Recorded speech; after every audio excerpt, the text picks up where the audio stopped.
Hi, this is Craig Stocks here at Utah Desert Remote Observatories. You can find us online at utahdesertremote.com. And today I'm also going to be talking about PiMagic Studio version 2, which is ready to be released probably within the next hour or so. But I wanted to walk through a processing example using the Heart Nebula. Now, this is some data that I've captured recently.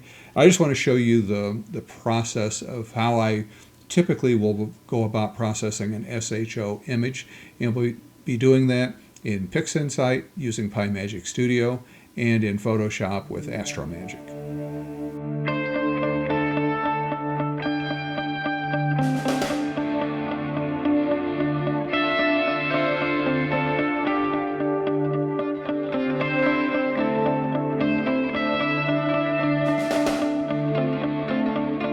Let's start in PixInsight, and I have already installed PiMagic Studio, and that installs like any other plugin through the PixInsight repository.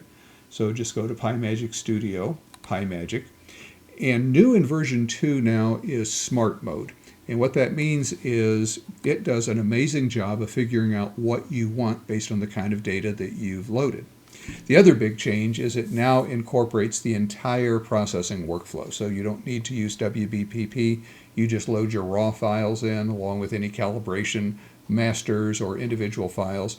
It figures out what it's looking at and does the processing for you and sets everything up for AstroMagic to load it into Photoshop. So just to show you the setup for processing this data, you can either add entire folders or files at a time. And when you add folders, it also adds any subfolders. Now, all of my data for the Heart Nebula is in one folder, and then I have multiple days that I've collected data.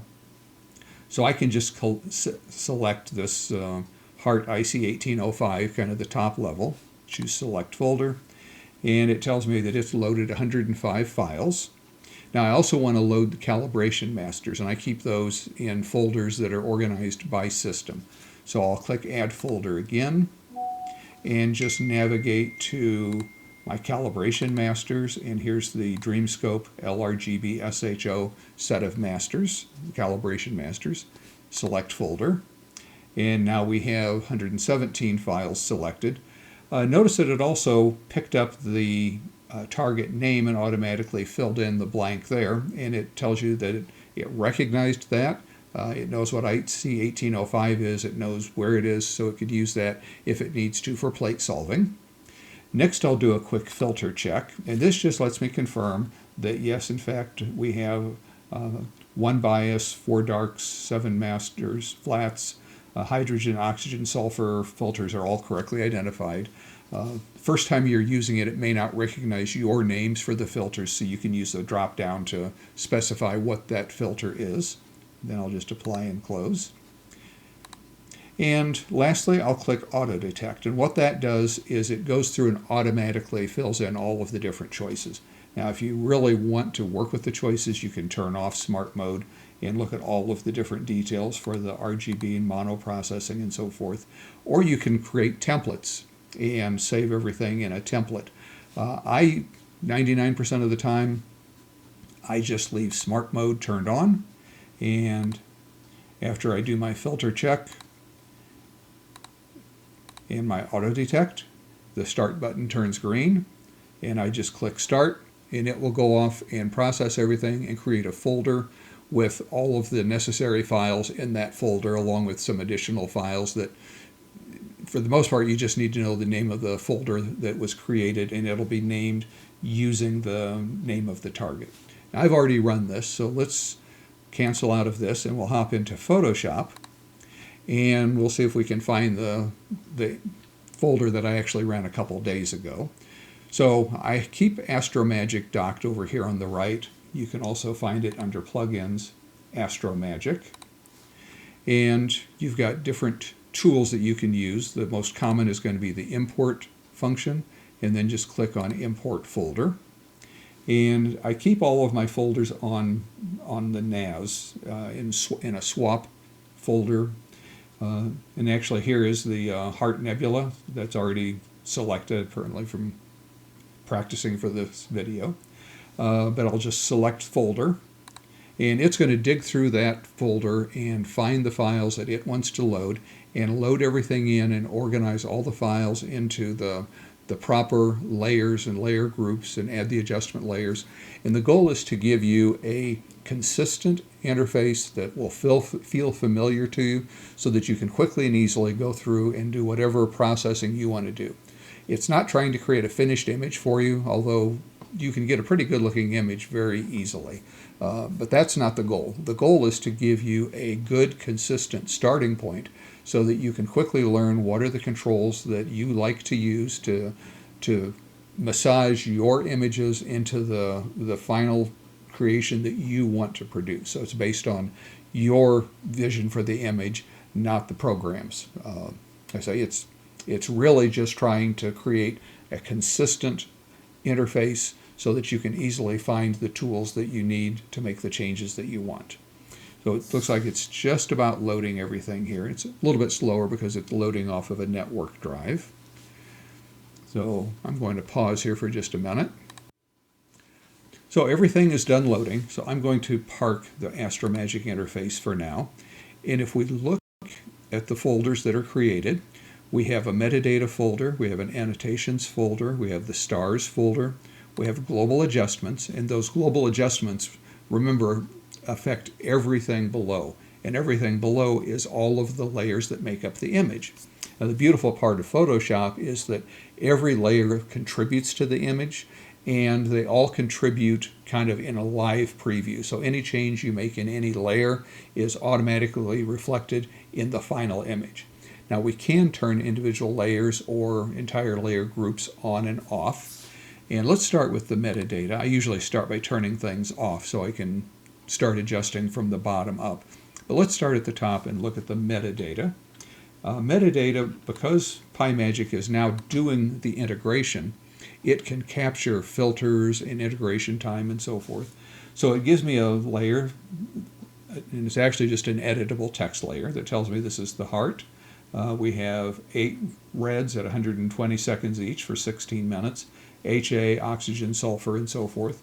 Total of 6 hours and 14 minutes, captured with an ASI 6200, 1500 millimeter focal length, and so forth. Because this is editable text, I can open up this folder. There is the text layer itself, and I can use the text tool. For instance, if I want to change the longitude and latitude, and instead put Desert Remote Observatories as the location. I can do that if I wanted to add other data. It's just editable text in Photoshop. You can type whatever you want. You can change the size, the font, the color, and so forth. And then just click the check mark when you're done typing to confirm that you're done. And because it's a layer, you can also adjust the opacity if I want to make it a little less bright. Or I can just use the eyeball and turn that off. If we look at the annotations layer group, we'll see that we now have 3 individual annotation layers. There's a census overlay, and that's in the lower left, and it tells me there were 91,000 stars detected in this field of view. Probably only 1 visible naked eye, 3 galaxies, nebula, and so forth. And again, you can turn individual layers on and off. There's a sky map overlay in the lower right. I almost always turn that off. And then there's the usual annotation layer that you might turn off or on, or change the opacity. You have a lot of flexibility because this is Photoshop. Anything you can do in Photoshop, you can do with your image. AstroMagic just gets it teed up for you. I'm going to turn off the stars, but we'll just quickly look. There are SHO+RGB and HOO stars. I usually, if I have RGB stars, I like to use them. And you'll notice the RGB stars are in the top of the 3 layers, and they're in color blending mode. So we're taking the color from the RGB stars, and below we have SHO stars, which usually have a kind of a nasty purple ring around them. I usually turn those off and use the HOO stars for the size and the RGB stars for the color, so you get a combination. But you could choose any one of them or all of them. We'll turn off the stars. I'll turn off global adjustments. And now we're down to just the SHO data. Most of the time I will turn off, when I'm working with SHO data, I'll turn off the oxygen and hydrogen and start with the sulfur at the bottom. And first thing I'll do is turn off the hue saturation layer so I can see it in black and white. And then I'll go to the main levels adjustment layer and just quickly move myself out of the way here. You can see that we've got a fair amount of space to the left of the histogram and some to the right. So I would darken the darks and maybe bring the whites over to where they just start to clip, and I might brighten the midpoints a little just to pump in a little bit more of what's going to be red. And then I'll turn the color back on, turn off that layer, and do the same thing with the oxygen and hydrogen. And it's much easier to see if you turn off the hue saturation. So you're looking at it in black and white. Turn that off, turn on the hydrogen, turn off the color, and just quickly adjust the endpoints. Now we can put the three colors together and we should have a more color balanced image. It needs a lot more red. Red comes from the sulfur. So I'll go to the levels adjustment in the sulfur. And by making the red brighter, I'm increasing the contribution of red to the overall image. And of course the beauty is I can adjust this on the fly. I can see what I'm doing. It looks a little yellow. Yellow and blue are opposites, so we'll do the same thing with the oxygen. I'll pump a little more oxygen into it, and maybe I'll dial down the green a little bit, which is in the hydrogen. So that starts to give us a better balanced image. It's probably a little bright overall, but the balance looks more or less right. So now let's go to our global adjustments. And global adjustments will affect everything below the global adjustments. So I'll start with the levels, and I'll darken the darks, maybe brighten the midpoint just a little, something like that. If I want to play with the overall color balance, I can go to the color balance layer and make adjustments there. That seems to help by taking some of the red out globally. You might want to play with hue saturation. And you can even target individual colors if you want to play with the saturation or even the hue of individual colors. And then turn the stars back on. And at this point, we're pretty close to a finished image. I'll probably crop it to crop out some of the edge effects over, especially on the right. And then decide if I want the metadata to be enabled or disabled, how bright I want it. If I crop the image, let's say I crop it like this. You can immediately see one of the problems is I have now cropped out some of my metadata field. Not a problem. We can just go to the metadata, click on the metadata layer or layer group, choose the Move tool by tapping V on the V keyboard, or choose the Move tool, and just move it to wherever we want it in the image. And maybe increase the opacity a little bit to make it a little more visible. And that gives us a pretty finished image. Now, you could spend, the next day playing with this. And one of our objectives with PiMagic Studio is to give you a quick start, but not introduce limitations. So all of the data is processed through PixInsight, maintaining the integrity of the data so that you don't have any limitations that you can't stretch it anymore, for instance, or you can't change the colors. You have all the flexibility in the world to do anything that you would normally do with an image in Photoshop. So hope you found this useful. If you have any questions, drop those in the comments down below. And I hope you have a great day today and an even better night tonight under a clear, dark sky. Thanks.